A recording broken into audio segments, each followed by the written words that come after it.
So you ever find yourself upset in front of a computer? Very dangerous thing, okay? Very little impulse control between you and the keyboard, right? And you're typing one of those emails that you're finally setting somebody straight, right? And if you ever notice how you're feeling when you're typing one of those emails, right? This is good stuff, right? You know, I don't know, but could be a Pulitzer Prize, perhaps.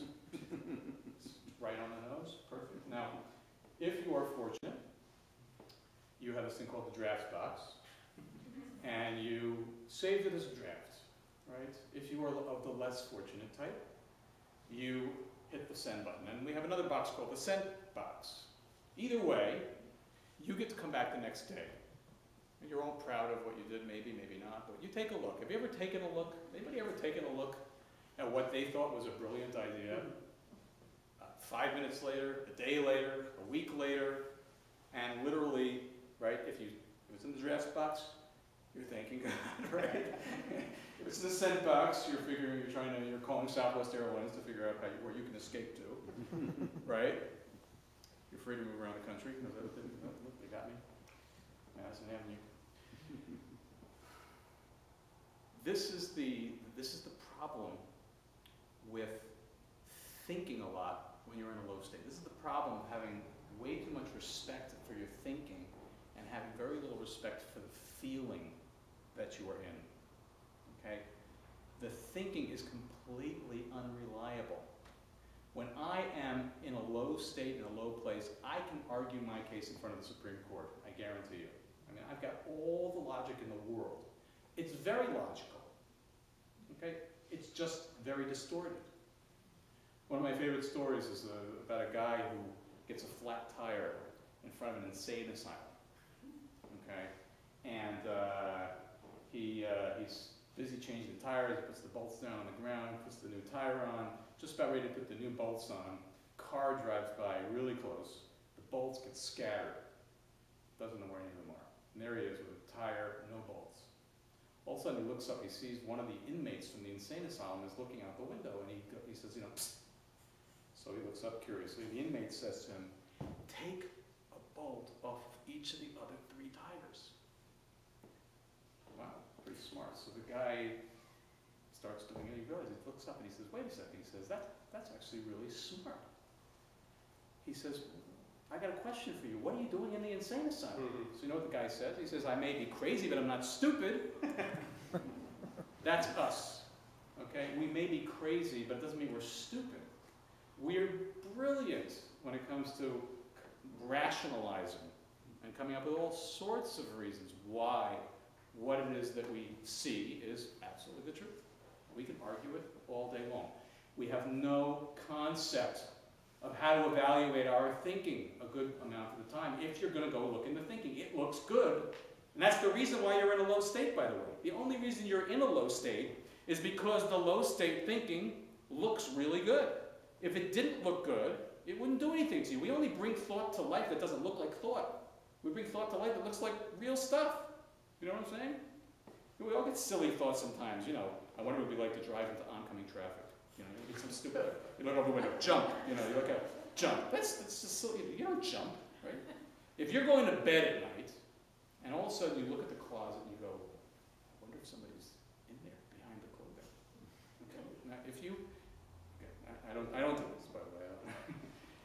Nobody can fit behind my wife's clothing anyway. But the truth is, though, if that looks to you like a real possibility, okay, you're going to be, you know, with the broomstick poking behind the clothing. If it looks like a thought, you're not going to go to sleep. So the only reason it looks compelling, it looks like a reality, is because the low state brings it alive. That's why you're in a low state. The low state thinking had to look real. If it didn't look real, you wouldn't be in a low state. You'd be thinking that was a silly thought. Okay? Which is, by the way, why you can't just think your way out of things. That's the reason why the halftime locker room pep talk doesn't work. Because oftentimes you think really nice thoughts, and you're thinking, that just feels like a thought, basically. It's something deeper. The way life looks, which is much deeper than a thought, doesn't look that way. You know, smile, be happy. I don't feel happy, right? It's because the thinking that's making me feel not so happy looks real to me. the thinking of, you know, I should feel better is superficial. It doesn't really look real to me. So thinking your way through a low state is kind of like trying to fix a corrupt hard drive by using the corrupt hard drive. I teach at Microsoft a lot, so I have to use the computer analogies. That's kind of what that's like. It's crazy. When I say paying attention to the feeling, what I mean is a person needs to understand what state of mind are they in? What is the state of mind that you're in? And I'm suggesting to you that that's actually a relatively easy and straightforward thing. That's not that complicated. Having more respect for the feeling as opposed to the data is a very simple way to begin to head in a better direction. Okay? Now, what do I mean by you know, the feeling? Okay. So what I'm talking about is, as I said, state of mind. Or in Judaism, we talk about it in terms of mochin de gadlus or mochin de katnus. Do I have an expansive mind, or do I have a very narrow, limited mind? Am I in a high state of consciousness? I'm using different words to describe the same thing. Okay? And I'm suggesting that if we pay attention to the feeling, this is something that's very easy to know. Even when you're in a low state, it is actually easy to know, relatively straightforward to know, how am I doing? Where am I living life from? Does anybody know what I'm talking about? What are the signs of a low state of mind? Depression. Depression. Frustration. Just playing the same negative thoughts over and The over. washing machine. Yes. That's, by the way, the number one, for me, the number one way to know where I'm holding. I call it the washing machine, right? The same old stuff coming up and over. Now, people do this, right? People do this all the time. The reason they do this is because they think they should. They think it's being responsible, it's being proactive, it's being realistic. I gotta start thinking about this stuff. When I'm in a low state, it looks really urgent. It looks like I gotta deal with this stuff. And I'm suggesting that that's a big mistake.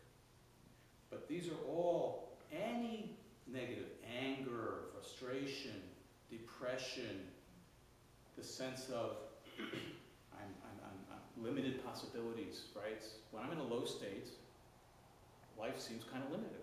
I don't see a lot of alternatives and possibilities. I feel kind of, you know, hemmed in.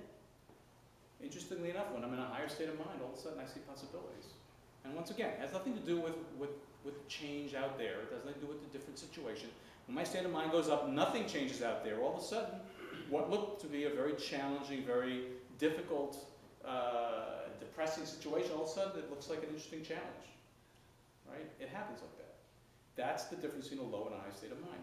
When I'm in a low state of mind, I have very little sense of humor about life. It's a very good sign. When you're unbelievably serious about life, it's a pretty good sign that you're not in a great state of mind. When I'm in a higher state of mind, I tend to have a sense of humor. I tend to take things a little more lightly.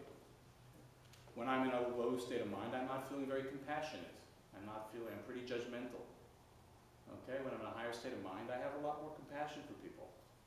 Okay, this is a directional thing, of course. There's a wide range within this. But I'm suggesting that this is not a very complicated thing. And it's something that's a far more reliable guide. Yeah. How do you move from a low state of mind to higher? So that's the question. That's the question. That's a great question. And I'm gonna reserve not only this talk, but I mentioned the next week's talk to cover. The truth of the matter is, I'm just giving you a little taste of this. You know, I spend a lot of time with people helping them to actually see this in their lives. But I'm just giving you, sort of trying to point you a little bit in the right direction. Let me just put it this way. We'll talk about it more, but what we are covering right now is kind of half of the equation. Why is it such a problem that we think our way? We start thinking a lot in a low state of mind. Well, one of the problems is because, as I just mentioned,